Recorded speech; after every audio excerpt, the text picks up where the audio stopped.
The great musical legends. We started in 2008, and we've been recording and talking to these wonderful musicians and artistas and singers that have made an impact not only in the United States but all over the world. And there's a pleasure to have Los Hermanos Harlow. That's not our real name. Their real name is Khan. Larry Khan Harlow. Lawrence and Andre. And Andre Khan Harlow. That's right. You use your second. Harlow was the name my father used when he was a musician. Buddy Harlow. Apparently he was a great musician too. That's why he was a bass player. I checked from him a little bit. And it's wonderful to have everybody here. Especially we're going to know about these two gentlemen growing up in New York City and what happened there, because some of them, him wanted to be a jazz player. This one too, they wound up with Latin and Cuban music. So let me introduce some of the people that we have here. Aquí tenemos let me start with my wife. I never mentioned you, Alina. She puts out with me with all the music. My attorney, Henry Lopez, never misses. He's always with me.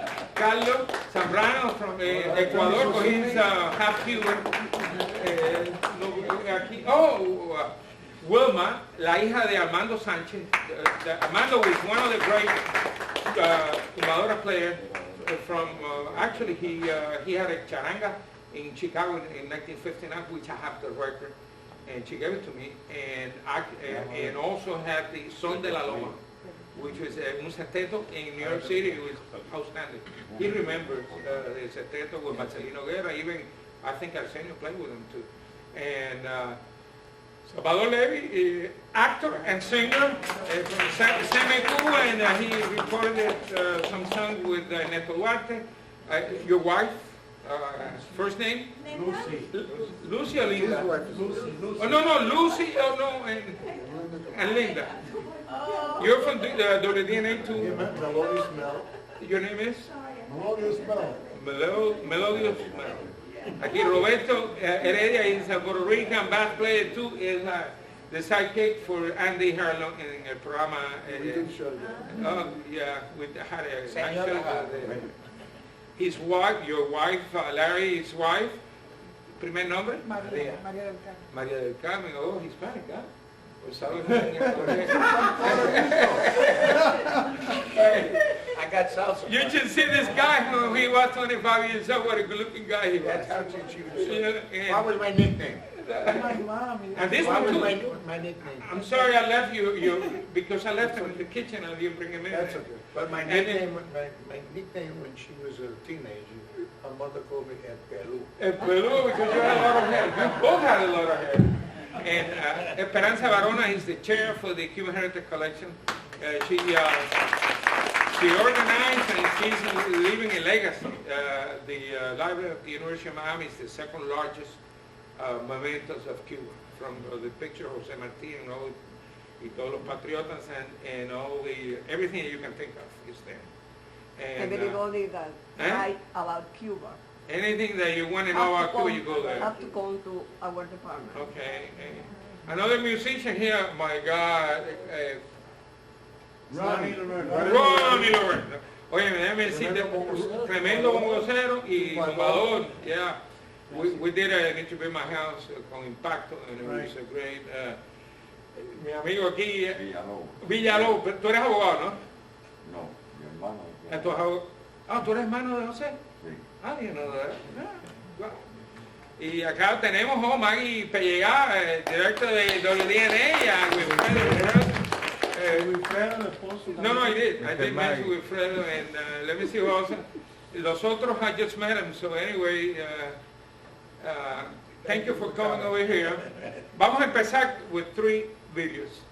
One is Latin Legends, right? Well, it's the 40th anniversary. Okay, los dos ustedes están playing on that. So that's the first one. The first one. Then we're going to have Anacaona play in our Latin thing, which I think is a masterpiece. You guys want to play Latin Legends? Right, the first. No, No, we're gonna do después. Oh, Yeah.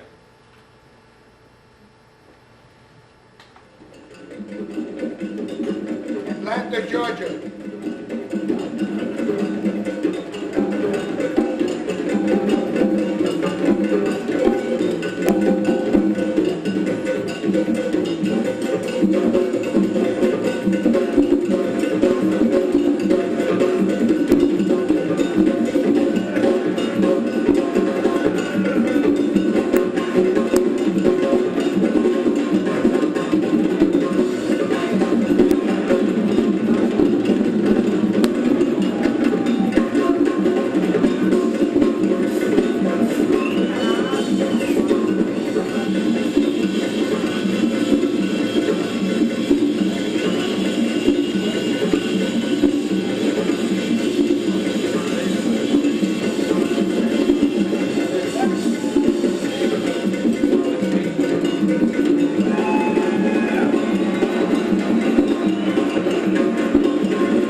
La leyenda de la Fania, Johnny Pacheco,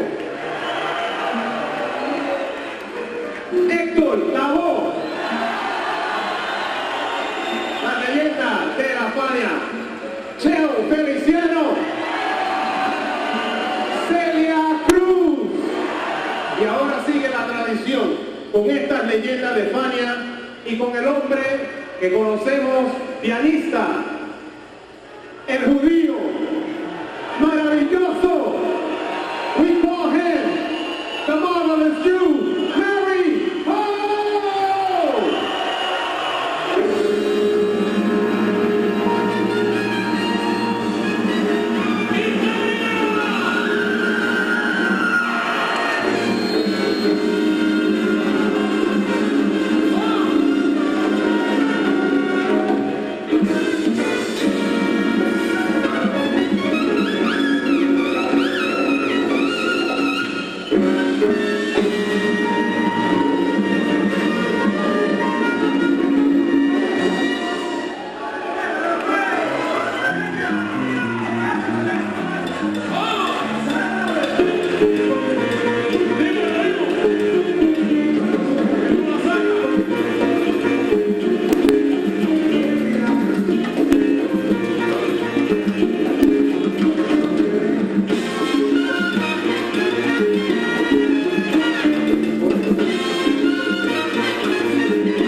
pegar.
un amigo mío dice, Acaba de llegar Pupi García y su esposa Liliana. Oye, welcome Pupi, long time no see you. Perdona por la demora. No, es okay. Estuvimos esperando por ti, but we decided to start. Yo esperaba por la ritmo de vida. Okay. Bueno, ahora, now you're going to have una canción que when they did our Latin thing in 1972, yo conseguí este DVD en 1973. Esto es un masterpiece y tú fuiste el I'll productor. tell you the whole story. It was excellent. Yo grabé una canción donde Larry está tocando un piano, un solo piano que es Yo un soy fenómeno. productor de películas y también el Y del disco. 4 discos. Right, incredible. Y somehow people don't have the CD because I get requests all the time. Para que le haga copia. And I make them a copy and I send it to them. You know, they've been asking me for many. Symphony Sid. Symphony Sid, esto fue el recording en el Chita, ¿no? Sí. En el Chita hicieron dos long play, que los dos primeros. Dos dobles. Dos dobles. And, y aquí van a ver a Symphony Sid, que era un very famous DJ in New York City. Let's go play.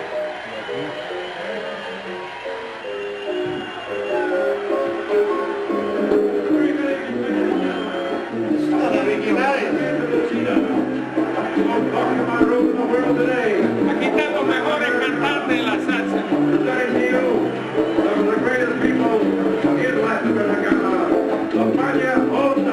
Everybody, a great big hand for La España All-Star, everybody.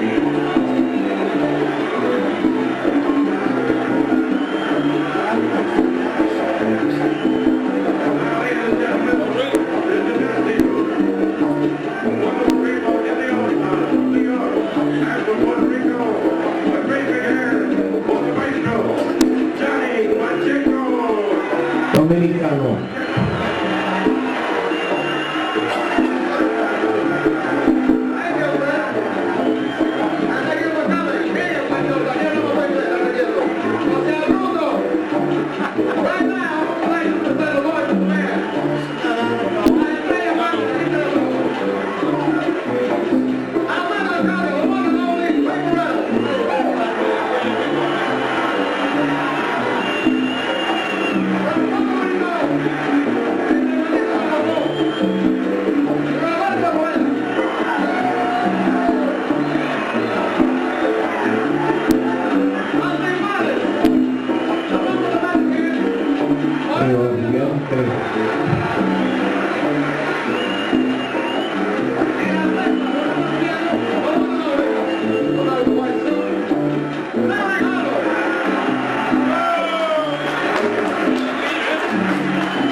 Se fue a Perú.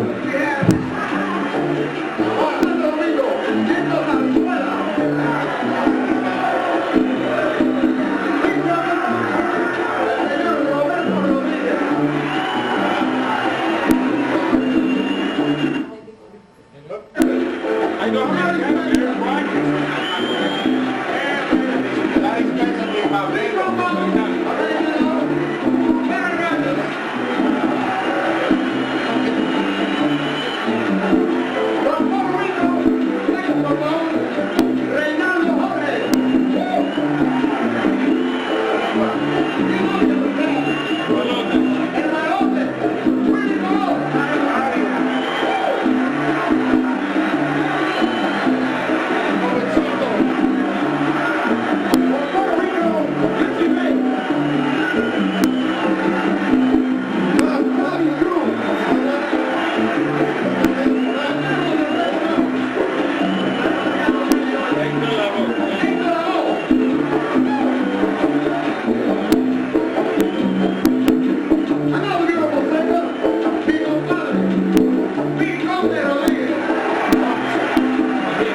I cut it in half so we can see the first part. Oh, he edited it. Okay.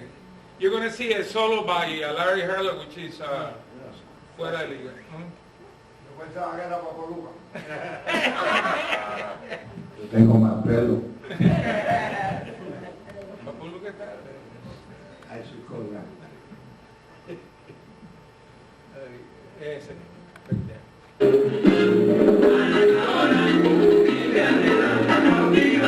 Como lo de típico de la música. A la caola india, india de raza cautiva, a la caola de la región primitiva, a la caola obtuvo, lloró cuando vivió, a la caola huila de tu corazón, tu libertad nunca llegó, de nada, a la caola india de raza cautiva, a la caola. A la caola india, india de raza cautiva, a la caola de la región primitiva, anda.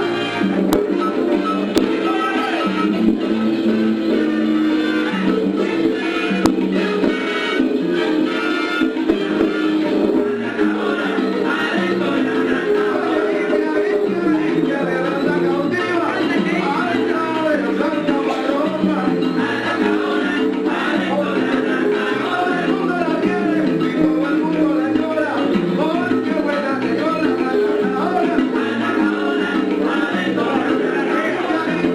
India, que muere llorando. Muere pero no perdona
la caola.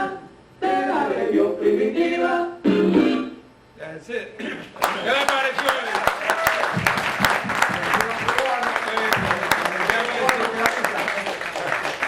Now you know how we make records.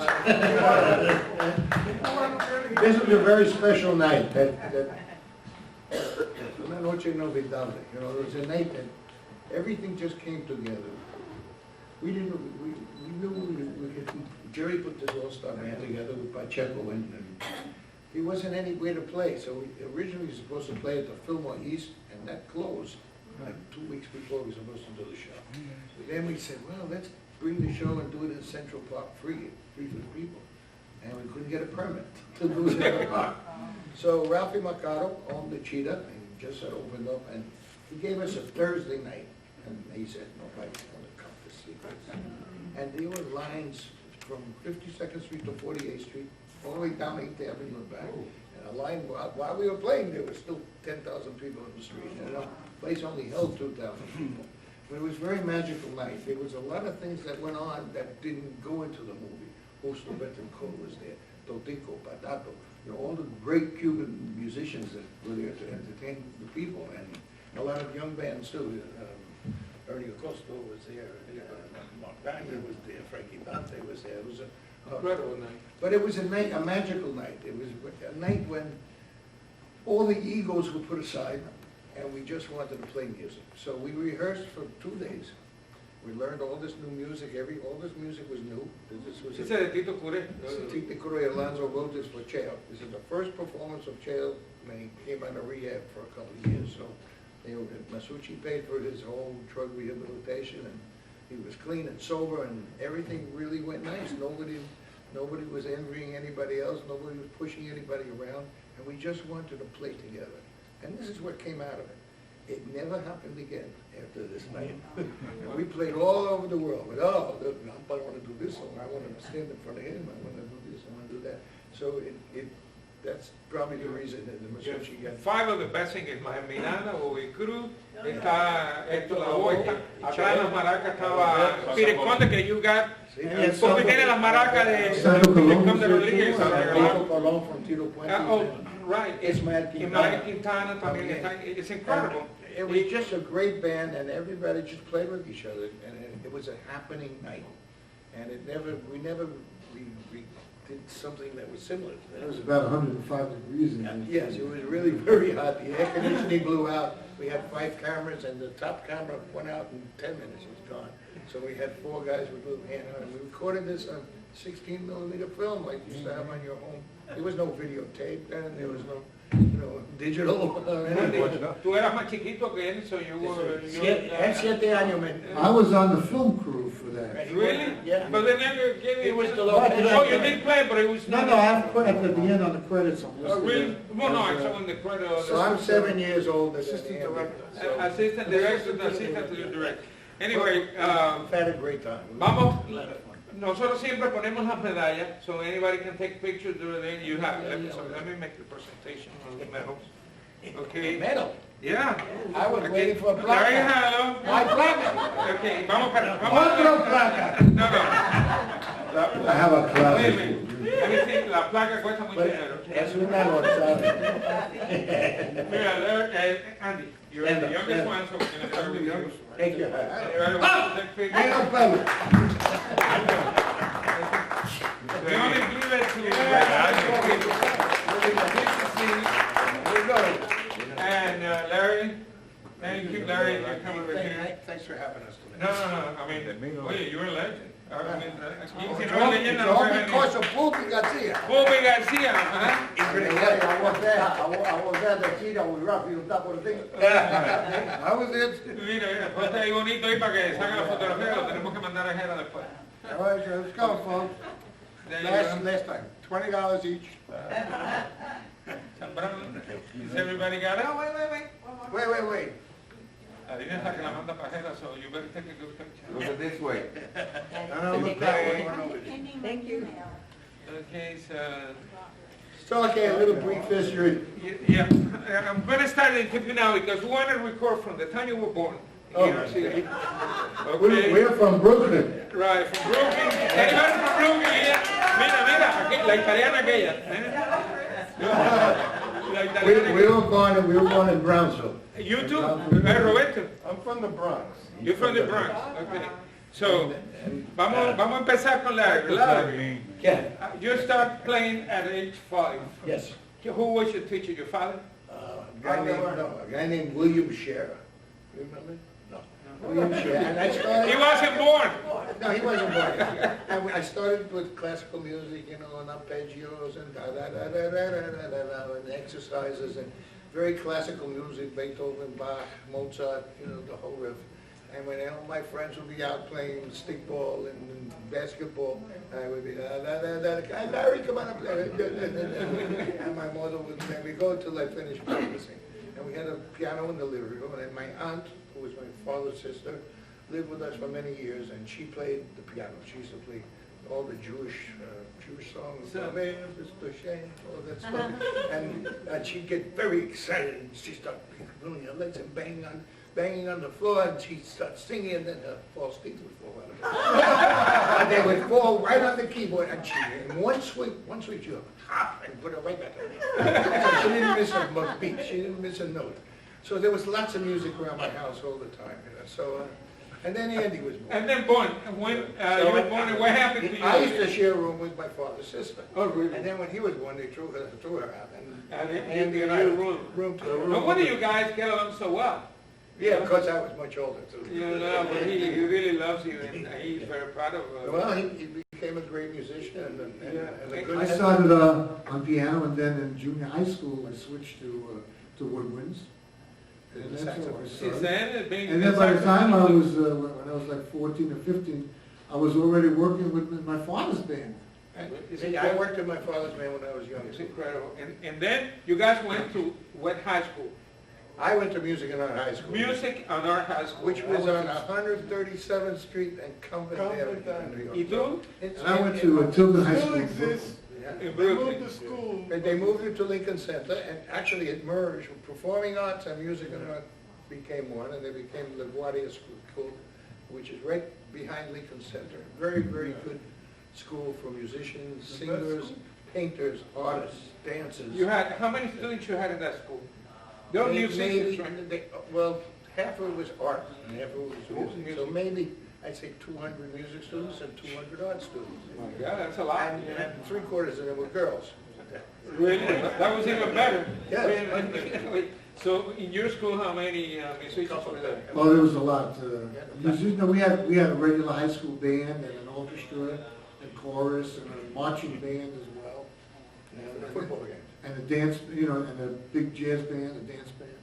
You have a master in ethnic music. Yeah, I studied at, I graduated from New York University, got a bachelor's degree from their music ed, and a master's in ethnic musicology. Includes jazz y todos los géneros. Yeah, my master's thesis was on Afro-Caribbean music. Larry wanted to become a jazz player. And somehow, what happened, Larry?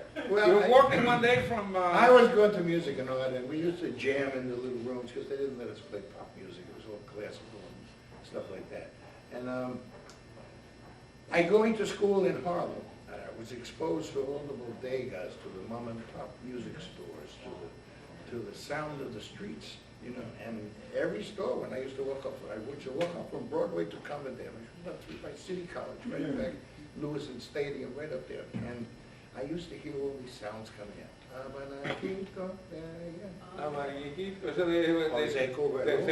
Jose Cubano with Tito Puente playing, Manny Oquendo, Tito Rodríguez band, Joe Loco, Joe Minoro Morales, mute bands like that, and I'd say, what kind of music is this? And my father used to play Spanish music, but very commercial. He's, you know, Besame Mucho, Miami Beach Rumba, you know, stuff like that.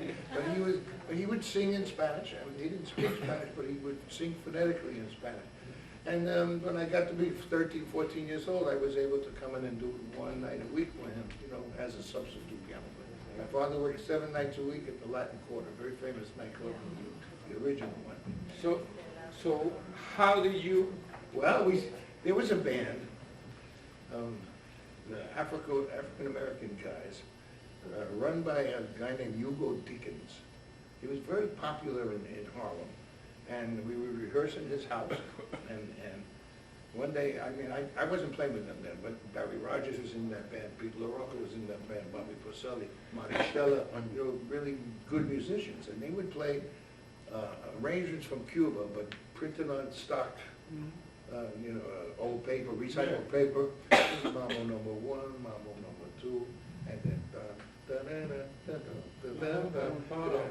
So on the sheet of music, what was written was dum ching dum ching dum ching dum chords. I know. So the guy said, you have to learn how to play a waheo. I said, what's a waheo? And then the one Puerto Rican friend I had in school, he said, listen, this is the chord. If you break the chord up and please sing on those dum ding dum dum dum ding. I said, oh, that's easy. And then he explained to me what clave was. And then I saw how it all fit together. So they took me into the band. The first time I played with them, they say, wow, you played terrible. I'm going to throw you out of the band. How can you throw me out of the band? I said, give me one more week. So I went and I bought a Noro Morales album, and I bought a Joe Loco record, and I bought a Peruchino. Peruchino, Mano de Cachao, who was very famous in Cuba. He was probably the first guys to use the word mambo in the music. Oreja Lopez. Yeah. Oreja, right. Exactly. So I memorized their solos because I knew classical music. I write it down, I copy it down, and I practice. And I went back the next week and I went all over the piano. And they said, wow, you play great, I'm too early. I said, Joe Loco, and I copied what they played. And they took me in the band. So this guy had 2 or 3 bands, and he used to work all the black clubs in New York City, all over. So he'd go from one club, play here, go to the next club, or he'd have another band playing here, another band playing there. So he was very influential in my career in the beginning. Okay, meantime, where you were doing, He was a baby. When I was 6 you years- were following him, you would go with him, whatever he was playing. Well, as I got a little older, when I was like 13, 14 years old, I was go hang out with the guys in the band. But by the time I was 16, I was already. He's 16, I'm 22, 23. I was playing professionally in the Catskill Mountains, and Tell me about Catskill Mountain. That's Well, that's where I what I- used to go there, right? yeah, then I would go see the original Joe Cuba Sextet with Chair Feliciano They played at the Pines Hotel. down the road, and Machito was Machito playing was at the there. Concord, and La Playa Sextet was What the crossing is? yeah, it was a Kuch's Country Club, and I started listening. Same thing, you listen. Tito Rodríguez was playing too, right? Yeah. And you listen to the music, and We got salsified. Let's let me say, Yeah. the first record I ever bought was Johnny Pacheco and his Charango Volume 1. That's how he started with the charanga. That was the first, 1960. Let's play that the Catskill. They used to have how many hotels in there, and they had 22 bands playing on There must have been 100 hotels. 100 hotels. Some big ones, some middle ones, and some. And each hotel had a Latin band. And Jose Incredible. Cabello booked all the bands. Right. Jose Cabello, He he booked all the everybody. bands. Jose Cabello was my manager for many years. You know, I interviewed him before he died. And He he had played a hell of an his interview. 90th birthday party. Oh, yeah. Right. So Bravo. Jose Cabello No, was it's the a big manager, five. was the manager of Tito Puente, Tito Rodríguez, my Chito, La Playa Sextet, Joe Cuba, Eddie Palmieri, Charlie Palmieri, He had everybody, Orchestra all the big names. So I was young, and he said, I want to sign you to a contract. I said, listen, I don't want to play the American church dances and the Jewish centers. I want to play in Harlow.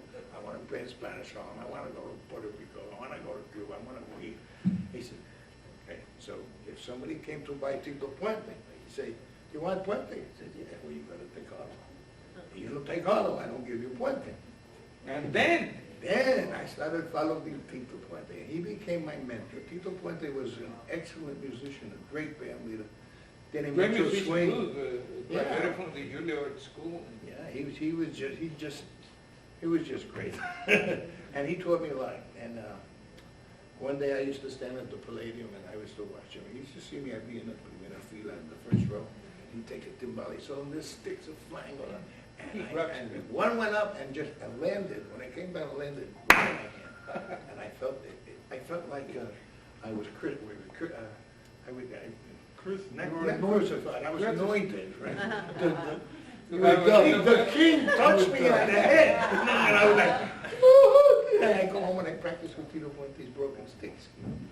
And let's Pero tell poco a poco, little by little, one day he did a song. no, he's now let's tell them when you go to Cuba in 1956. Oh, And then in 56, 57. What happens? Well, Why do you go to Cuba? I wanted, well, after high school, I wanted to study.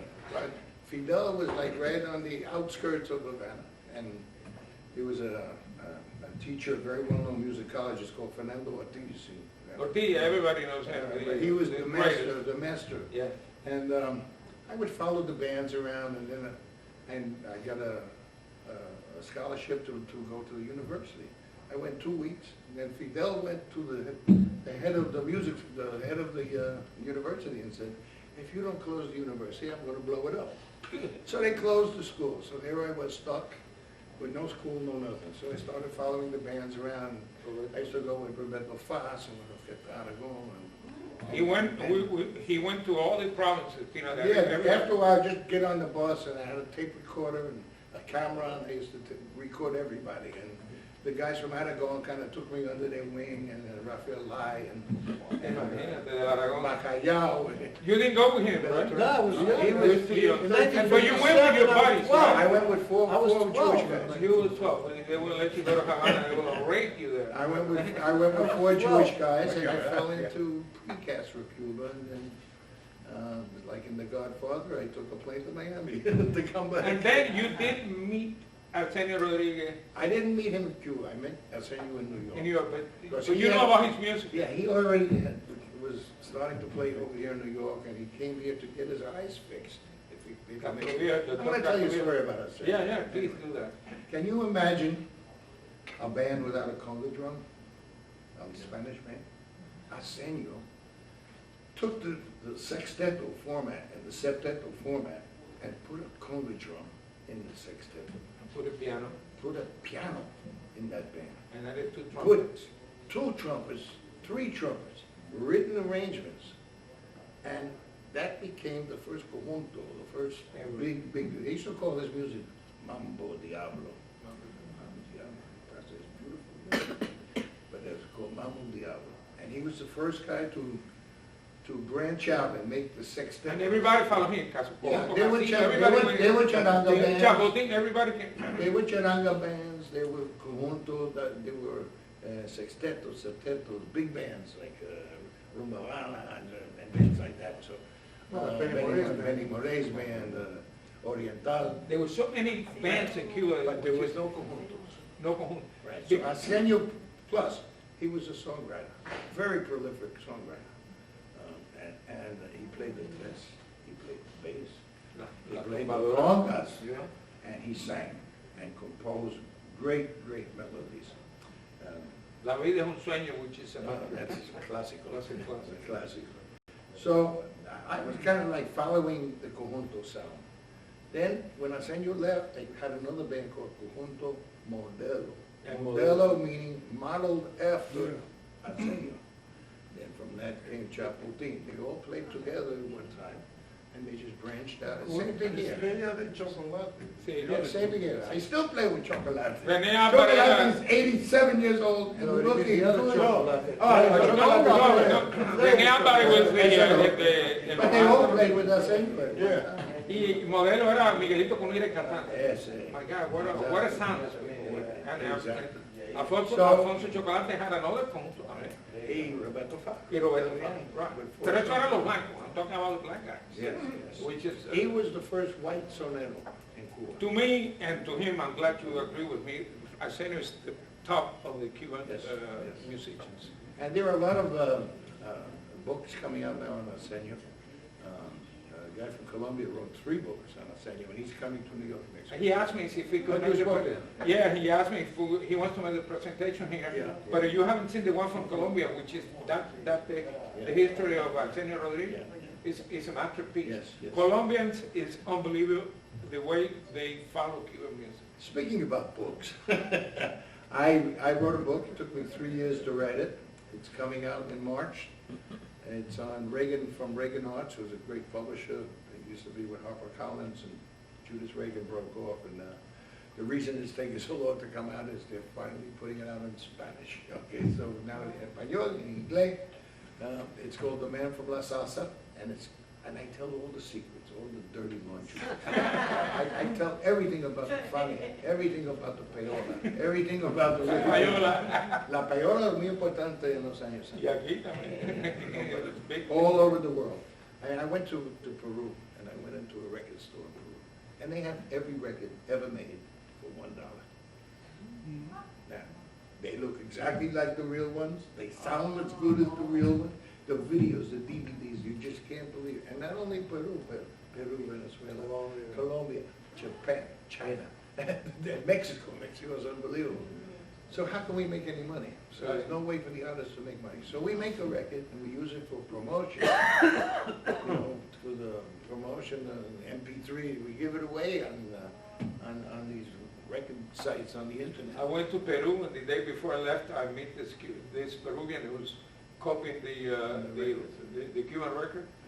They were like, "Can you have me 40 record for tomorrow morning?" He had it ready. I picked them up and went to the pictures airport. and the covers. And and the I came with 40 and this CDs. is all over the world. I So think the they music took all business. the presses from New York And then he had on Saturday night, he rented a little place and he played all those records and sold beer and liquor and everything. The guy was making I money. called Código when I did the Homi Opera last year. I said, I need 5 CDs of the Homi Opera.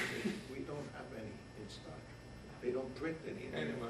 You can download it on the computer I pay for it. and pay for it, 99 cents a song or whatever it is, but you can't buy a CD.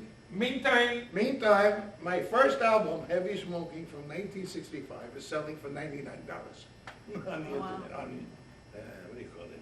eBay. Okay. But we don't make it that. How did you follow your brother? You look up to him because he was becoming. Well, I was playing around, all kinds of music. I was playing jazz, I was studying music in college. And I had my own little Latin band in 1967. I had the Andy Harlow Sextet with Ismael Miranda. And How old, 15? Miranda was 16, Mark was 16, and I was like 19. But he took his my Miranda from you. Although I went back to college, broke up the sextet, Miranda went with him.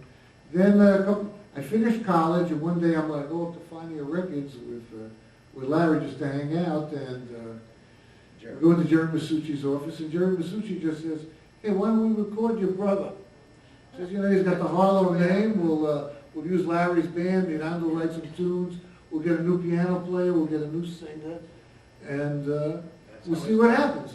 So we go into the studio with basically Larry's band, with Johnny Vasquez instead of Miranda singing, and one of the tunes we recorded was La Loteria, and all of a sudden, It's a hit.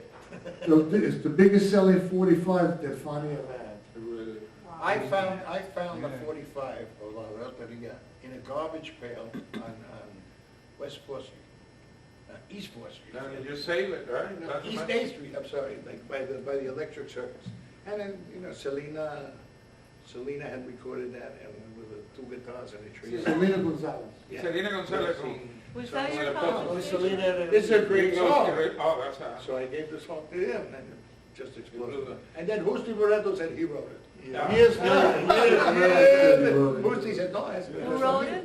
He's still alive, you know, he lives in New York City, he's No, 94. he right? passed He away. did pass away? Passed away. Really? 2 months ago? You can't see it here, but Husti Barreto put 7 He stitches hit him in over there. the Great head. composer.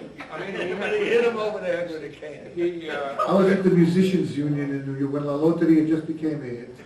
And I wrote the song. I'm talking with Lou Ramirez and Ozzy and a bunch of guys, and he just blindsided me, pulled out a baton from under his coat and whacked me over the head. but why? Because he said that I stole La Loteria from him. And it wasn't true, right? Well, we don't know, because the We record do said, know who wrote the it. record said that it's But then, original. then he went up to Fania Records and Jerry Masucci decked him. Right, so what you got? Let me inform It's all in the book. the audience here that the second guy, Johnny Pacheco, se reúne con Jerry Masucci and they form Fania. the Johnny Fania Pacheco muy importante. ¿no? Right, and, yeah, very important. And then you're the second guy who joins, que sign con Masucci, que te dijo, The second artist on I the just change. created a new recording company. Then I went back to school and I studied audio engineering for 2 years. And then I started producing for Jerry. One album here, one album here. And then the record company started to build so much and get so popular that we were recording an album a week. So it was between Pacheco and I being the producers. He was so much, we were doing an album a week. And We used to make it, in those days, maybe $300 a week to make an album, to be the producer of the album. And by the time I left in 1980, we were making $5,000, $6,000 an album plus royalties. So, Wow. yeah, but we were knocking them out. Then your break, It was like a factory. your break comes when Pacheco asked you to play with him at the welfare, right? That was before I signed with Jerry, yeah, in Before. 1964. And playing with Pacheco was some. Pacheco had singing with him, Pete Conde, Chivirico Dario, y Monguito el Único. Imagínate, the best. He sounded like Miguelito Cunha. Right, very much. So when I formed my first band, the first singer I had was a Cuban. Actually, he was his name was Felo Brito, and he was a dancer with Jose Fajardo in Cuba. Okay. But I knew him from Cuba. And I took him, and he never sang an album before, he never recorded before, and I gave him the first shot. Then he moved to Miami. And then the next singer, and then I had Chocolate playing in my first album too. And Kiki Perez, el otro cubano, tumbadoras, but he brought me, Chocolate brought me Monguito. I know. So then I did an album with Monguito. Can you imagine Monguito singing Winchester Cathedral in English? That was very funny. Monguito was so good that you told him, Miranda, just listen to him Right. and see if you can learn from him. Monguito knew the secrets of the soneros. The secrets of the soneros are they always have a magic word to rhyme with the coro. So you'll be singing blah, blah, blah, blah, and the coro ended in O, and the last word was bongo. You know, but he always had a different word to in case you couldn't rhyme something, stick in this word. Because it has an O and at the end. So he taught Monguito how to, Monguito taught Ismael. Monguito taught- That's what Miranda. Miranda was just singing coro, but Monguito was a maraquero. He used to take maraca solos and hit himself in the head like Caíto. So I had a very Cuban sound in my band because I loved Cuban music and I loved the song. So the song took me away. Well, that's what you hear. The charanga took me away too. Igual. And then after a while, I used to keep my rhythm section, the ritmo, no frente, but atrás. And I have the trumpets and the trombones in the front, como Cuba. Como Cuba, Sí. big bands. Pero pasan los años, as the years passed, it turned around. And then, of course, I had Manny Oquendo playing with me for many years. It was a great bombocero, timbalero. Yeah, and I had some Where really... was he from? Was he from Venezuela? He's Puerto Rican. Oh, Puerto Rican. Puerto Rican, sí. Great musician. Great musician. And he was in the original Tito Puente Colón, you know, the Piccadilly Boys. Yeah, I pick another boy. Yeah. And so he taught us. He was also in the Jose Cabello band. Exactly. And Tito Rodríguez and Tito Puente. I mean, these people, I mean, there were so many great Bello's musicians. father playing the bass. Yeah, exactly. There were so many great musicians in New York playing. And there's very few in Miami. There were very Yeah, few more because everybody New went, York, like Roberto Torres said, he said, there is no money in Miami. I'm going to New York City. Well, there were a lot of... Yeah, but when I got here, like in the late 70s, it was changing. Claro, because it happened 50 years later. What happened in New York is the rents got so expensive in the clubs, they couldn't afford to keep the clubs open. Then the rents went up, so the entrada went up also. Pero dinero de músico. So the musicians started moving out of New York.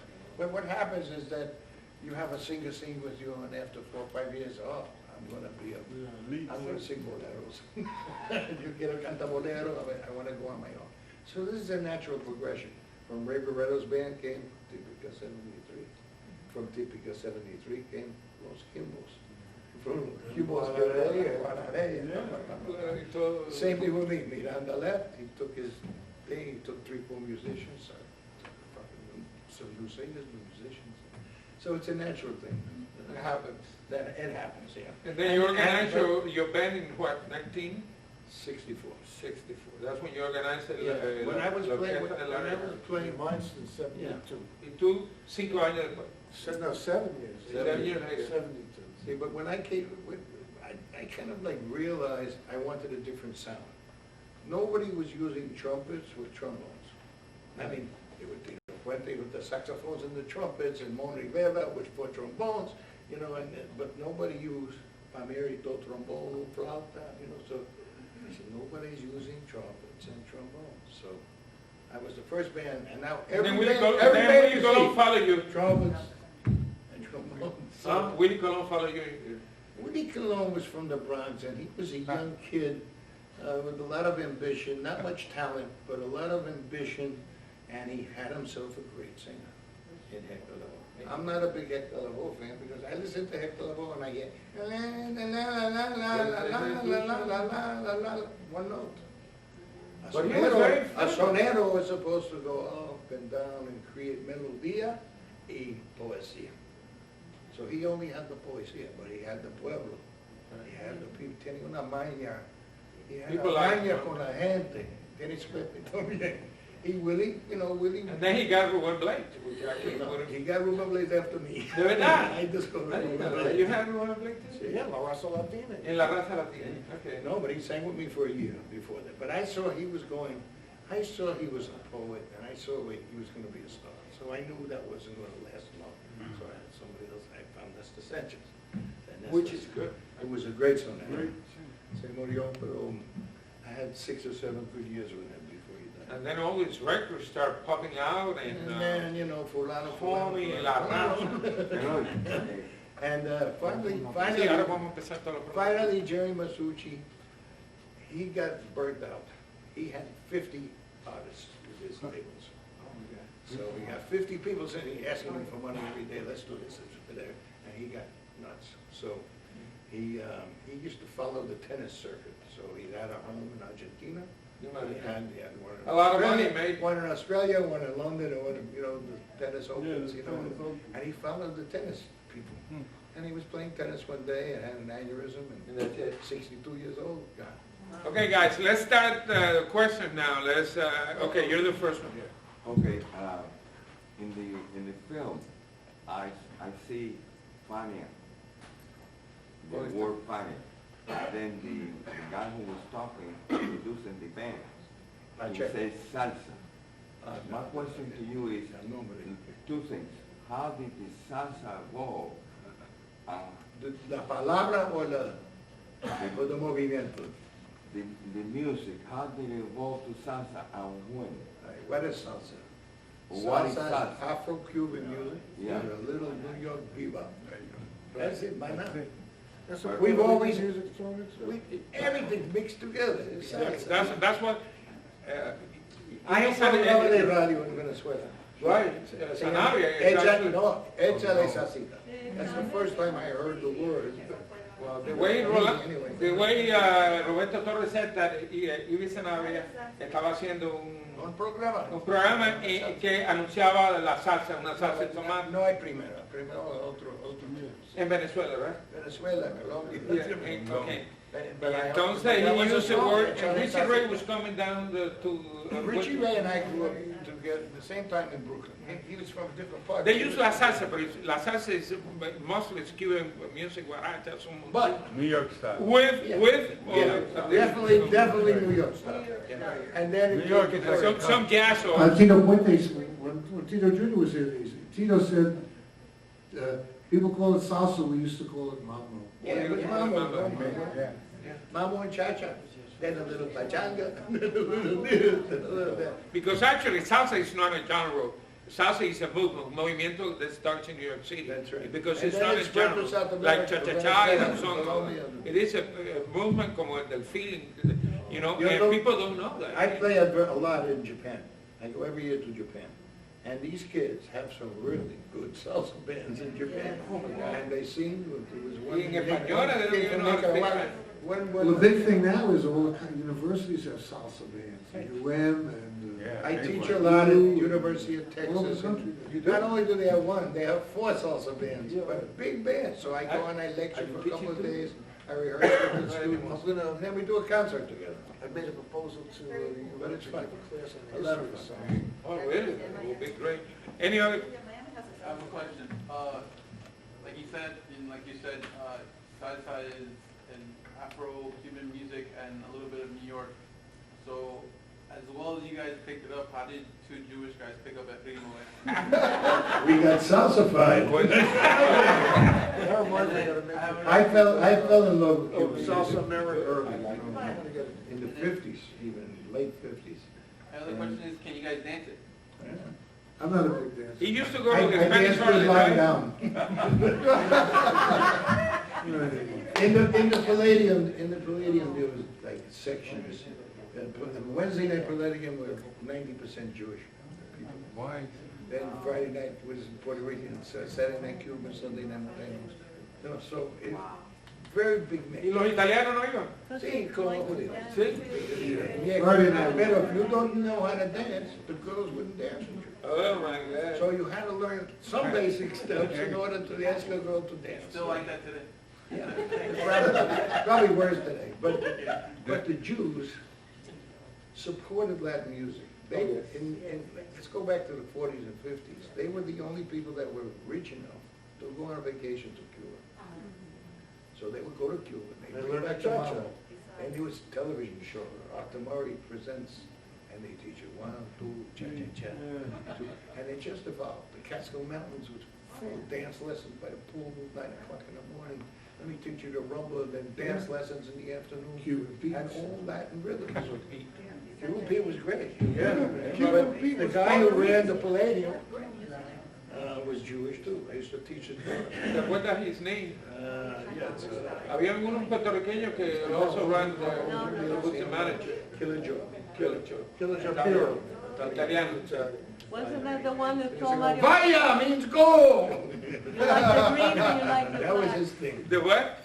They said somebody, one of the promoters said you can't have black people coming in here to dance. They said, what do you like, the green or the black? No, he said, I don't care what color they are, as long as they bring the green. That's what he said. But Maxwell, but the floor at the Palladium, they had a really nice dance floor, but when everybody was dancing, it was on top of not a drugstore, like a soda fountain place, you know, like, I don't know. Your soda shop. Yeah, soda shop, Was it downstairs like in the a- Palladium. But if you be downstairs and you look at the ceiling would be like, Really? and everybody was afraid the ceiling was going to come down on their head. So, Maxwell Hyman decided to put a new dance floor in. We spent, I don't know what it was, back there, $25,000 to put in a dance floor. The second night the new floor was open, that's when the rate in the Palladium took place and they closed it. Oh my God. They just lost $25,000. Aragón came to the Palladium or Everybody. everybody used to come to Cuba to play the Palladium. Oye, Why was there a raid? What happened? you have a It was a question? drug raid. Who has a question here? The guy from Wilfredo. the guy from the French Connection.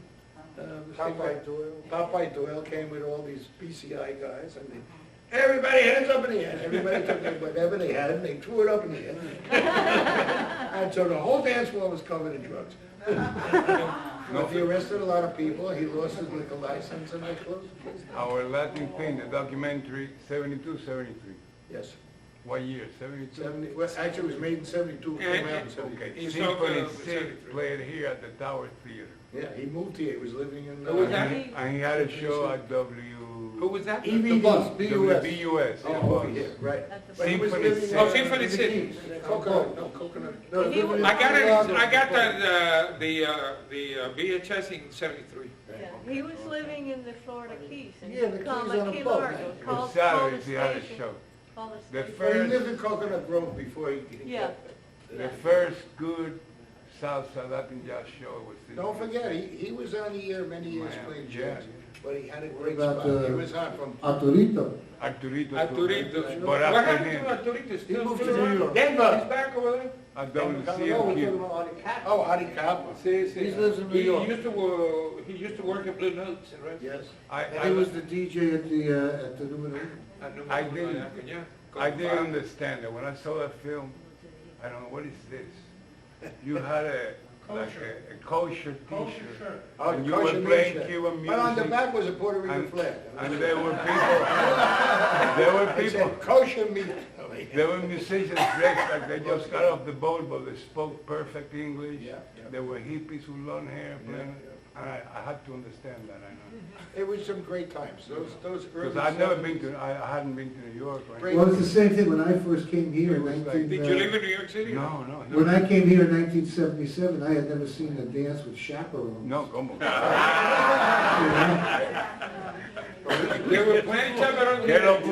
We used to play at a place called the Cubano in New York. See? It was owned by a man named Roberto Robert. Rupert Robert. And he was that place, you know, the girls were wearing crinolines and you couldn't dance two girls together. He'd come and break it up. Or if you were dancing too close, he'd come and push you away. And he had to wear a tie. You had to wear a suit, tie and and a a suit and a tie. Yeah, You yeah. didn't have a suit or a tie. He would rent you one. Yeah. He had a First record time tie I with ever- big stains on He it. had a rocket tie, so you And had. then he would give you, he would tell you, And we had to play 5 sets. And he wanted You had to have a 5 bolero sets, and 25, 30. and he wanted all the songs, 3 minutes. 3 minutes on. Play a, they give you a list, play a bolero, a cha-cha, merengue, Right. And he would just think, and he'd say, in 2 minutes, Larry Harlow's band. Now, the band that's playing has to come off. So you had to get up. Pack up all the stuff, and then I gotta go out, set up all my stuff. How can I do that in 2 minutes? So Pacheco used to get up and sing Guajiras about Roberto. Then he owned Club Broadway on 96 and also. And he used to wear these very beautiful suits and ties. He always liked Always spiffy and everything. Yeah. And we hated him, so. I would talk to him, and the timbali would come and put a cigarette hole in the suit, at the bottom of the suit. So we got even, you know, all the way around. But the clubs in the Bronx were the hip clubs, the Tritons, you know, the Colgate Gardens, Club Cubano. I played in the Club Cubano many times. And saw some great music. and then I got to play one time in Brooklyn on 50th Avenue to the Casa Borinquen. Yeah. And I'm looking at this place, I said, gee, this place looks familiar. Ooh, I met you there. That's where my bar mitzvah was. So all of these great places, the Hunts Point Palace. It used to be the chef was a president theater, it chateau. was a Jewish theater. Casa Borinquen. It had many rooms, but it held 2,000 people. So each Sunday afternoon for $10. Not even $10. No, where is it? $1.99, Hunts Point What, Palace. Hunts Point 10 Palace? bands, one right after the other. Dance guy, every band trying to play better than the next guy, cutting They session. said everybody, Tito Rodríguez finished and then Machito, then Pipo Puente, they said everybody will do the other But the one. Hunts Point was run by Dick Shipman. Right, Dick Ricardo showed me. But the thing is that if you were a women, they could in for free before 10. Right, So everybody will go before You 10. got there before 10. You, And you would see in one night, like he said, Ruben Blades, you Everybody. would see Hector Well, Lavoe, Ruben Blades you would didn't see come Cheo till Feliciano, you would late see 70s. everybody. And then they would go from this club to the and next. then to the next club. And then to before the you know after it, hours. And after, and the Poso, after Poso. hours was till 7, 9 o'clock in the morning. 102nd Royal. And so you can And the imagine, Royals. you know, it was an unbelievable That, world. that's why they call New York the capital of the world. But there was so many, we used to do 3, 4 gigs on a Saturday night. Yeah, Go from one place to the other. Incredible. Sit here, sit here. Oye, Pupi, you got any question for your friend here? Dale. Dale, párate. Sí, sí, claro, en español. Richard Robert, no importa, Richie. Bueno, mi nombre es Richard Román, socio superior, vengo de Perú. Oh, qué bueno. Nosotros en Sudamérica tenemos una visión muy amplia de lo que es la música. Lamentablemente en Sudamérica no hemos tenido la oportunidad de vivirlo como ustedes, que acá en Estados Unidos han vivido estrechamente con los músicos, ¿no? No solamente las presentaciones en los clubes, las tarimas, sino a veces en la interrelación personal. En Sudamérica nosotros siempre hemos tenido ese ingenio de estar investigando, pero yo pienso de que el efecto de los músicos cubanos que llegan a la ciudad de Nueva York es que revolucionan toda la música, pero Bueno. donde pegan más duro es en el corazón del sentimiento de los norteamericanos. El ejemplo es de los músicos norteamericanos, el señor Larry Harlow, Andy Harlow, que son dos grandes músicos y son... And how come we never played there? Tú sabes, una de las cosas que Apiazo vino en el 30 y revolucionó con el Manicero, después vino Machito en el 40, después vino... Mi pregunta exacta es el efecto que causó, la impresión que causó en el maestro Larry Harlow Arsenio Rodríguez. Arsenio, la impresión, he wants to know what impacted you about Arsenio Rodríguez. He was unbelievable. He was living in New York, and he was always with his brother. His brother used to guide him around town. And we were playing at the Corso one night, and Arsenio walked in. So everybody in the band, here comes Arsenio, God, I just entered the room. So his brother came up, he says, Arsenio would like to play with you. So, temblando. I said, okay guys, either you're a man or you're a mouse right now, okay? He came up to the bandstand and he started with a wahila. Every hair on my arms stood up. It's incredible. Right, he was just amazing. And I saw him in Washington, D.C., on the steps of the Smithsonian with Lázaro Prieto. Lázaro was his bass player, and his brother Kike playing congas, and he was singing Congolese lullabies in the voice of a woman. So singing falsetto, songs like lullabies for a kid, for a baby. And this is the days, I can remember like I say, it was about 1969 when cassette machines just first came out to record on Sony Walkman. And I recorded everything he sang that day. And it's probably the last recording he made. Did you have it? Yes, I said. That's a very important. Very rare. I gave it to the Smithsonian. Oh, you did? Yes, yeah. I mean, they recorded it too, but in better quality too. But he was a gentleman. He sat in with me a couple of times. There was a little place called the Bat Caves. Oh, yeah, On Washington Heights. Washington Heights, up right by the George Washington Bridge. And he must have lived somewhere around there because he used to come every Thursday night that I played there. He used to come and sit in. And when he died, And in Los Angeles. when he died in Los Angeles. They buried him here in New York. And his brother came and said, here's all of Arsenio's music from his band, to me. Oh, really? You have And it? I said, I can't take that. Why not? I didn't think I deserved it. So he had Ronnie Bano cantante with Bro. Yeah, Ronnie Bano. He's a relative of Arsenio. Baro, Ronnie Baro. Yeah, and so I gave it to him. His father was the bass player for Arsenio. You know, if you don't, Not Lázaro. in this No, case, Lázaro Prieto was First. Yeah. you would have probably given it to the Smithsonian. That thing is worth a senior compensation. It was like when Marcelino Guerra passed away, he gave me one of his songs. Really? Yeah, he gave me like a garbage bag full of cassette machines, cassette tapes. I said, oh my God, why are you giving it to me? Then when I went and they buried him in Hartsdale, New York, in a cemetery in Hartsdale. So we went to his gravesite and there was no marker on the grave. They said nothing. They didn't put a name or a tombstone or nothing for Arsenio, but he was buried there. So I made an offer to the, I said, come on, everybody send $1, $2, and we'll buy a stone for Arsenio. I got $6 in the mail. That was it. So the marker was $1,700. So I paid for the marker. So he put it down. He put on his 100th birthday. He's 102 now, I think. And this August, 102. And so Chocolate came and all the good musicians came. We jammed on his grave. And we filmed it. It was on YouTube, not YouTube, Facebook. Facebook, lo pusieron en Facebook. Right, but if it wasn't for me, nobody, he's buried right next to Malcolm X. Imagínate. Pupi, stand up. Haz una pregunta, espérate. Naming the street after him? Yeah, I did that too. Oye, Pupi has a question for you. Yeah. ¿Cómo se llama tu gato? ¿De qué? Tu gato, ¿cómo se llama tu gato? El gato mío se llama Arsenio. Un black and white tuxedo. Loco. Yeah, Maggie. I wanted to, well, first of all, whatever archives you've got, there's the lady to talk to. Right here. Yes, I Right know. here, but I wanted to talk, ask you about Omi.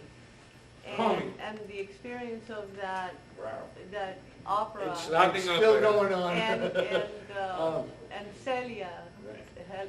Celia had retired and moved to Mexico, and she was doing novelas and commercials, and she didn't want to sing salsa anymore. What year was that? 74. Were you talking about? She retired in Omi. like 70. Omi was 70. Omi was He 73. retired around 72. 72, actually, and then released Okay. the recording. I was a big fan. I had a friend named Omi Sands. who was a singer from Puerto Rico that died in a car crash in the 60s. So I liked the name of it. And then the Who a group from England, came out with the Tommy, first can you hear opera me? called Tommy. So I said, Tommy, only, one letter different. I said, why don't I write a Latin opera? There's never been one before. I don't mean like an opera, Toscanini and all this stuff, and Rachmaninoff and all this stuff, you know, classical stuff, or a stage presentation. It was just a story to make a concept album that one song had relation to the next song. It told the story, not just one, but the whole album. There was no stopping in the middle. Y cantado por The different record, people. you can't see where the second song starts, so you have to figure it out. On the CD's easy, go 1, 2, 3, 4, 5, and it comes up. So Henny Alvarez and I, who we've been friends for many years, we used to play for the dance classes when we were young. You know, play congas in the dance studios just to make $10 or $11 when we were young. So, and Henny was a great bomba plena guy from Puerto Rico, very good composer, a decent singer also. And he sang on my first album, wrote 5 songs on my first album. So we've been friends all these years. And I said, this is what I want to do. Here's my concept. So I took the concept of a deaf and dumb and blind pinball player to a deaf and dumb and blind conga player. And I wrote a story around it. So we deaf and dumb and blind, how do you get this guy, you know, to do? And then I said, why don't we write a song for Celia, write one for Busto, write one for Alberto, write one for this guy, for that. And then I had Junior with me. That was Junior's first album. Junior Gonzalez. So here he was, thrown into the mix with all these great singers. But originally it was supposed to be Miranda. It was, yeah, we really wrote it for Miranda, and that was just the time that he left. And he brought me Junior. So Junior had no teeth in his mouth, two front teeth were missing. So I took him to the dentist, and I fixed his teeth. So here he was, temblando en la tarima, because he's with Celia. So I wrote a letter to Celia. I have this one song. I'd like you to sing this, and it was a song named Gracia Divina. And I sent it to her, and she loved the song. Jerry flew her up. Masucci flew up from New York to here. We did 2 performances on a Thursday night in Carnegie Hall with Sandro de Argentina. Sandro de America. Sandro de So I said to Sandro, it was Sandro's date in Carnegie Hall, not us, but we wanted to do it in Carnegie Hall. So Sandro says, listen, I'm the main attraction, I go last. You go first, you open for me. I said, but Sandro is todos hacer, chico, brother. He said, don't worry about it. So we went and we started the show in this beautiful classical concert hall. And we had 2,500 people, Massimeno, for both shows, sold out. All the big stars were there, everybody was there. Después Omi, everybody left. Sandro had 200 people. I told him, I said, why don't you go first? And then we go. He said, no. I said, okay. But Celia made her comeback. She came back in, she came out with a beautiful gown, she sang beautifully. And right after that, Masucci signed her to do long-term record contract. He said, the first album I'm going to do is with you. I said, okay. Never happened. One with Pacheco, one with Ponceña, one with Tito Puente, one with whoever else. Oh, yeah. Bebo Salamanca. Yeah, so she didn't fulfill her promise to me, so. Because she liked the Nuevo Tumbado de Pacheco. Because Masucci said, don't record with Harlow. De verdad. That was it. Yeah. Okay, sí. Two questions. The first one, quickly, the name of your book? So that It's called The Man from La Salsa. The Man from The Man from La Salsa. It's on Reagan Arts. Instead of La Mancha. Right. Yeah, The Man from La Mancha. The Man from La Salsa. Good title. But it really starts off great with my upbringing and my whole Jewishness and my grandparents and my father, and my mother, and him, and just Actually, that's growing up part in of, Brooklyn. that's part of my second Yeah. question. Our How was your family- father with you going I had a Cuban great time with my father. I was like my father's runaround buddy. I got a question When I was for a him. teenager. I got a question. Why didn't you play with him all the time? Because you want to I be didn't your like the man? music he played. First of all, I think I passed him by musically when I was 14 years old. Because they were playing like a song at a wedding, a band at a wedding. They played popular songs, right? Where you going? club deck band. Yeah. You know, and I didn't want to play that music, I wanted to play that music, so, and jazz. My first experience was with jazz, because my father used to take me to all the jazz clubs on 52nd Street when I was 10, 11, 12 years old. So I used to see Johnny Parker, and then he used to hang out with, at a place called the Caporeal, which was right around the corner from the Latin Quarter. So all the musicians used to hang out there. That was the bar after the gig. Yeah, exactly. And they used That was to my get father's drunk, hang. and my father would come home at night and lean over my bed and give me a kiss, and I'd smell the scotch on his breath. So I knew he'd be fine. But he used to sleep, you know, get up at 3 in the afternoon. You know, so I saw my father between 3 and 6, maybe 3 and 7, till dinner was over, and then he used to run to the city. But he used to take me a lot to the city and jazz the Philharmonic. Yeah, but then, So you always wanted to have your own band, you didn't want to play with your brother? No, we couldn't talk because my father was sleeping. No, he said he doesn't understand. No. Well, because of the age difference, he was already established with his band.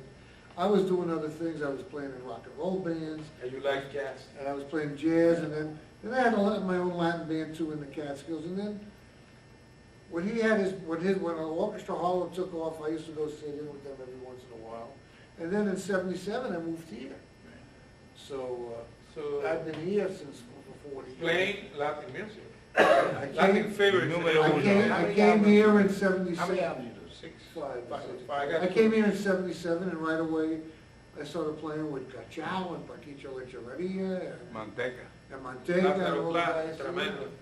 And I'm from there. The reason I band stopped was playing Cubano. jazz, it's not wanting to be a jazz. Yeah, I got my video. You have My father took me to see Art Tatum play one night. Wow. And I sat and I watched this man play, Unbelievable. and he played so fast and so good with either hand. He would, I couldn't think that fast. Now, when I hear music, I see the notes passing in front of my face. So I know what he's playing, and I hear what he's playing. I said to myself, if I practice every living hour, waking hour in my life, I could never play as good as this. I can't even talk that fast or understand it that way. And he's blind on top of me. So why should I waste all my time practicing to play this stuff, you know? So I switched to the most closest thing that was as close to jazz as I could find, where I could still improvise, was Latin music. And I started with that, and then I got good at it. I got real good at it. So, and I had a lot of fun. I wouldn't change anything except for how I handled my business when I was young. Masucci and all these other record companies stole everything from everybody. You know? Yeah, but Suchi was not easy, huh? No, don't forget, he was a lawyer. He was the lawyer for his first divorce. He was the lawyer for Pacheco's divorce. This lady's been raising her hand Really? And that's how? for 10 minutes. I actually have 2 questions, Okay. but was Masucci played correctly in the movie about Hector Lavoe that was Pretty made? much. Pretty much? Yeah, pretty And much. the other question is, the Fania All-Stars. Hector Lavoe was not played. You have to do Well, his That's wife my- wasn't played that great. Not, I don't want to break your images, but read the book. oh, I will. And the other question is that Fania All-Stars actually recorded music, the individual. Yeah, these were all band leaders. How it was formed was, it was the artist, like Pacheco, his singer, who was Pete Condit, and his trumpet player, who was Bomberito. I had me on it, and I had my trumpet player, Larry Spencer. Everybody was Loretto had Oreste Vilato and Adalberto. This one had this one and this one. You know, Bobby so- Valentine. And you all got together? And you all got together, Yeah, we and all got everybody together, took wrote their new two or three music. best players. All brand new music for that. It was actually a copy of the Allegri All-Stars. Yeah, a little more formal. Well, the Allegri All-Stars Better, was the better. first concept of the All-Star Pancho, band. Pancho Al Cristal. Santiago. Al Santiago. Oh yeah, I have a question for you. How good was Mon Rivera? I've been trying to Mon find Rivera, out. he was good. He had that, Trabalengua. and he had the first trombone band I ever saw. Anyway, Eddie Palmieri came out of it. came out of that band. Eddie and Charlie both recorded with Mon Rivera. Because I got that record from Mon Rivera, which is one of the Mon first Rivera ones was came out in great. '64. But he was a singer, he wasn't a musician. He Well, was he a played musician. trombone. Did he really? Yeah, he played And trombone. He was a great songwriter. But he was a great songwriter and a great, He played a lot was of doing Puerto improvising. Rican music. Huh? Yes, bomba plena. Bomba plena. Well, his father is one of the all-time famous trabalengua bomba singers and Afro Caribbean music. Yeah, they were Afro from Puerto Rican Luisa, music. you know, from Puerto Rico and. Bon Rivera is credited with having the first trombone band in New Yeah. York. That's where Eddie Palmieri decided to use the trombones and Willie Colon And all these everybody guys else came after later, that, and huh? everyone after that. Bon Rivera was. Augie Colón, ¿lo conociste? Yeah. Augie Colón. Y Johnny Colón. No, Augie. Augie Colon. Augie, ¿verdad? ¿Cómo se pronuncia? Augie. Tito Colón. No. A-U-J-G-E-A. Augie. Augie. You know anything about him? No. He was supposed to be part of the salsa It group. was Gus Colón. Santito Silvia. Santito was a good singer, no? Perception sometimes. Okay, what? We look at Cuban music as Cuban music. Okay. The thing is that once Castro came into power, Cuban music wasn't coming out of Cuba. But the Americans. Plus, the Yes, it was, musicians on in shortwave Cuba radio. decided that this music was not for them, that it was too easy, that it was mama y papa. Right. You know, they didn't understand the logic of the concept enough to really appreciate it themselves for some reason. Let me give you an Y ahí example. sale Iraquera y todo. All of those bands are great. I seen Iraquera in But when early 70s. when and you discuss rock and roll, you gotta speak about the English. there was a lot Why of not good. speak about New York when you speak about Cuban music? That's- Well, you do have to, because Hey, I'm giving if it wasn't, Yeah, because Arsenio wound up in New York, and Machito was in New York, and Mario Bausa. And when they went around, they said, this is Miguelito Cuban music. Valdez, all of Oye, them. No, was in They New got York. out of Cuba. Oye, si tú coges, if you get the book, el libro de la salsa, que lo hizo un venezolano, Rondón. de Rondón, Yeah, but that's el not- primer capítulo completo es Cuba. But that book Sí, is not yo sé, correct. I understand. Wow, but it's the beginning. It's But only the about New York 70% sound correct. Is the New York In that book, sound. I know because Larry Harlow retired in But- 1980 to his fincas in Pennsylvania. Yeah, well. The I New also York died last sound, week in Puerto the Rico. New York sound. Larry Harlow, right, and his orchestra. Mucho That's chisme. That's a pretty New much York New York sound. sound, right? That's like a typical band from New York. What he did was he took the Cuban rhythms that were there already and just played something on top of it. Expanded. You know, I was the you know first why one to use also? drums. One of the reasons is because in New York City, in those days, in the melting pot. 40s and in the Melting pot. 50s and in the I'm 60s, agreeing with you. oh, I know. Toda la música era cubana. The music was all around in Harlem. The jazz musicians used to come see us, and the black musicians used to go see The them. first band to And come that's to how, New York from you Cuba know, was the whole thing evolved. La primerita que vino. No, Peanut Vendor. El primero en 1930 was Don Aquiazo.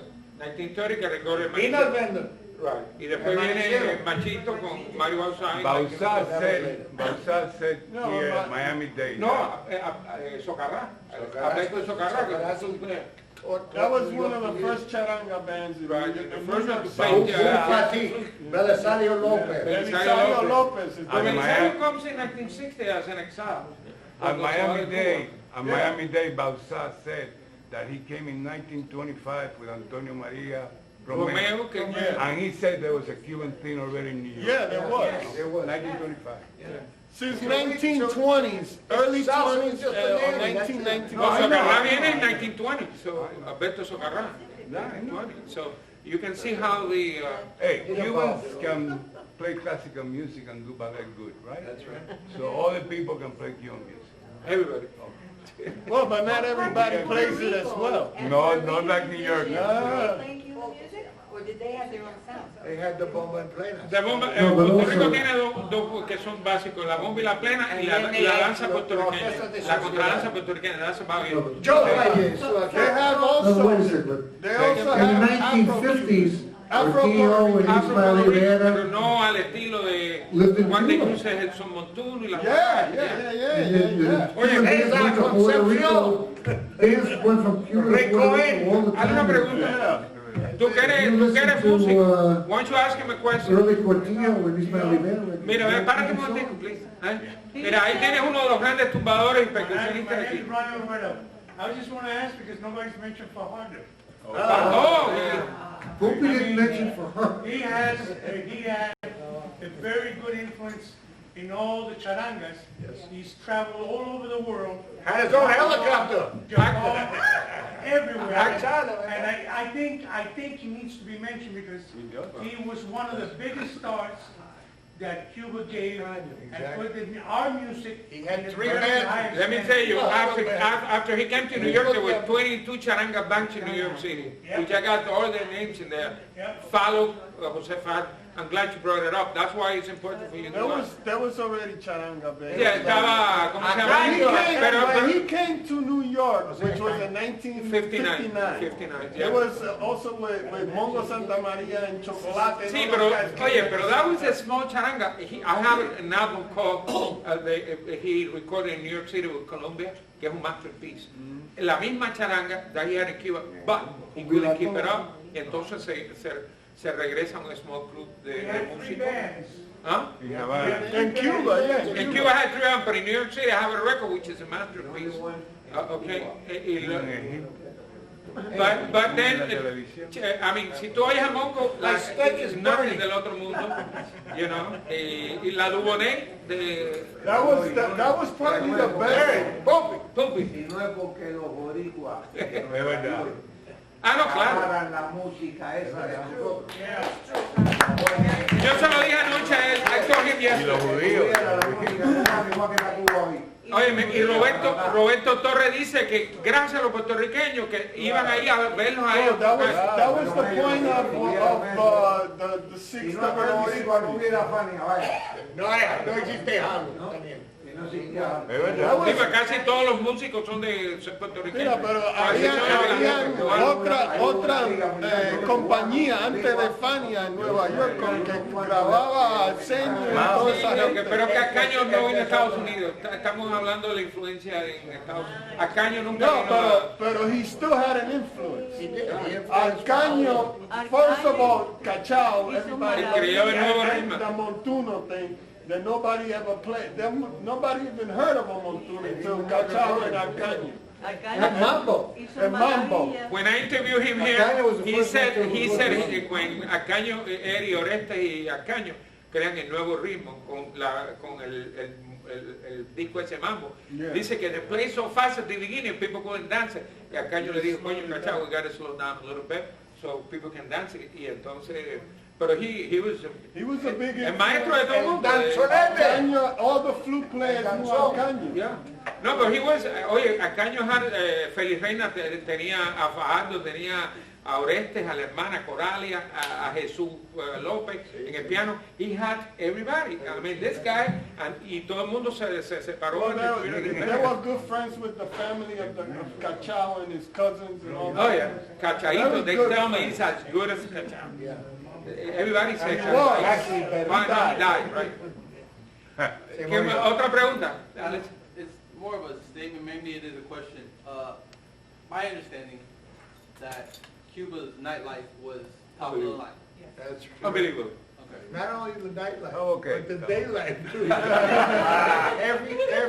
every restaurant you went into, there was trovas, there was... Y tenían live music. Live music on every corner. You come off the airplane, the music playing. Going back to what he was saying about New York, from what I kind of see it is that New York was just the stage. Because if it wasn't for the revolution, this would have all happened in Cuba. Yeah, Well, no, not really, because había un triángulo que era New York, Miami, Habana. La gente iba a La Habana, Miami y Nueva York, pero entonces al cerrar, y bueno, Las Vegas took off. So it was Miami, New York, Las Vegas. So La Habana desaparece del triángulo ese musical. Also, it would have happened anyway because in Cuba in the 1930s and 40s, you had Pedro Flores from Puerto Rico. You had Rafael Hernandez. You had all of those famous composers and Trabajando en La Habana, sí. working in Cuba. I'm lived loved. there, was from Puerto Rico, And then lived came in back. Cuba, then went back and went to New York.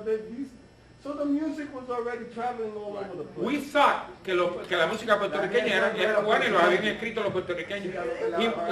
Rafael Hernández was el musical director del Teatro Campamón for 4 years in a row. Okay, tengo hambre. Okay, bueno, one more question.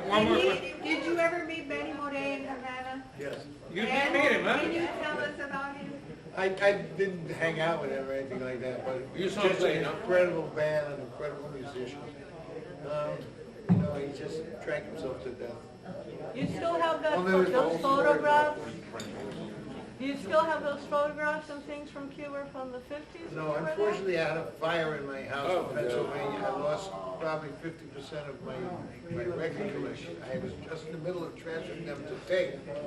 I have the old tapes from Cuba, they're all burnt up in the fire. And most of I must have had 3,000 records. They got crunched and melted into one big record. Oye, My heart fell out. I want you guys to sign up para que leave your email so you can hear. We're going to have we always have this interview once a month. Sometimes we do it once every 2 months, but we'd like to see everybody here, and I hope you like it. I mean, at least fun. you'll learn a